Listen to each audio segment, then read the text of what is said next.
आणि हनुमानजीच्या स्वरूपाचं वर्णन ऐकणाऱ्या राम भक्तांना नाथ मला सांगताय,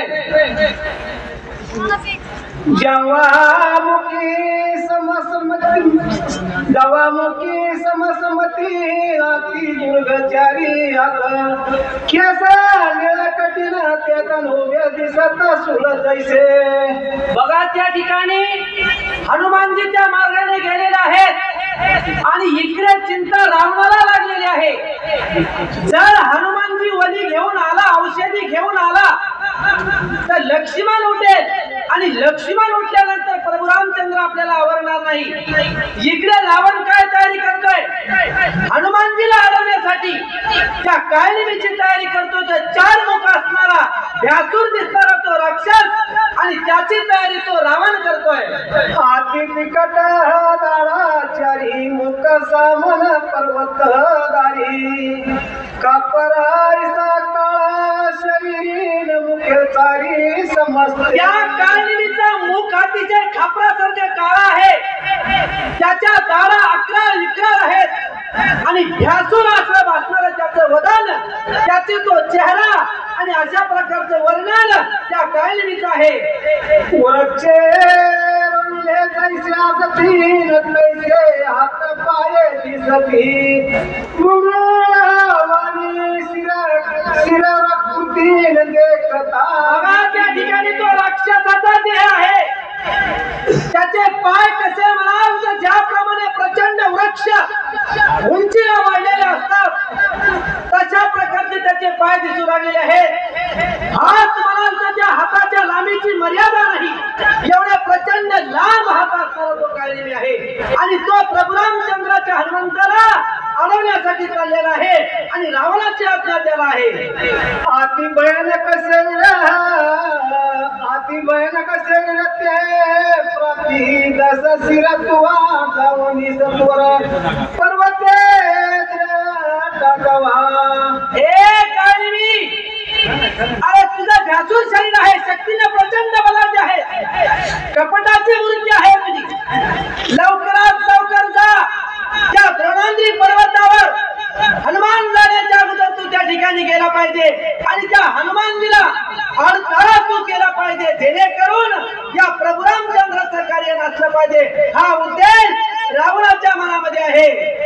लवनिगी सकाळ समुद्र नकुसती पास सम्रग लवण लवणाद्री समुद्राचं उल्लंघन करायचं आहे, क्षीर समुद्राचं उल्लंघन त्या ठिकाणी करायचं आहे आणि तो द्रोणाद्री पर्वत तुला गाठायचा आहे. लगबग कर, वेगाने तयारी कर. तुझे नभोगे गमन मननी आलं तुझे शरण त्या जला कपिनंदन त्यासी अरे तुझा वेग म्हणाल तर नभासारखा आहे. ज्याप्रमाणे आकाशामध्ये ढग वाहतात त्याच्या वेगाची तुम्ही त्या ठिकाणी बुद्धीला चालना मिळू शकत नाही, त्या वेगाची गतीचं तुम्ही मापन करू शकत नाही. तशा प्रकारची गती त्या काळनिमीची आहे आणि म्हणूनच त्या हनुमंताला अडवत आहे. तो पोहोचण्याच्या अगोदर त्या ठिकाणी पोहोचला पाहिजे. काळनिमी लवकर जा. काळनिमी ऐका विनंती लक्ष्मण व्यदिनासे शक्ती उदयाचा बगस्ती. काळनिमी सावधान आई. लक्ष्मणाला ब्रह्मशक्ती लागलेली आहे, ब्रह्मशक्तीने त्याच्यावरती आघात केलेला आहे आणि एक त्याच्यामध्ये आत आहे. जर सूर्य उगवण्याच्या आत जर औषधी घेऊन आला हनुमान तर त्या ठिकाणी लक्ष्मण उठेल आणि सूर्य जर उगवला, औषधी प्राप्त नाही झाली तर तो लक्ष्मण त्या ठिकाणी मरण पावतोय. सूर्य उगवण्यापर्यंत अडथळ्याचं काम तू काळनिमी कर, लगडे गणिता. या लागी वायुनंदन करुणी सेव घेऊन दिले औषधी आणून स्वयं लक्ष्मण. या ब्रह्मशक्तीचा भाग लागलेला आहे त्या लक्ष्मणाला आणि लक्ष्मणाला वाचवण्यासाठी प्रचंड आवेशाने, प्रचंड ताकदीने तो हनुमान त्या ठिकाणी निघालेला आहे आणि त्याला अडवण्याचं काम त्या ठिकाणी तू काळनिमी कर. अशा प्रकारे रावण विनंती करतोय.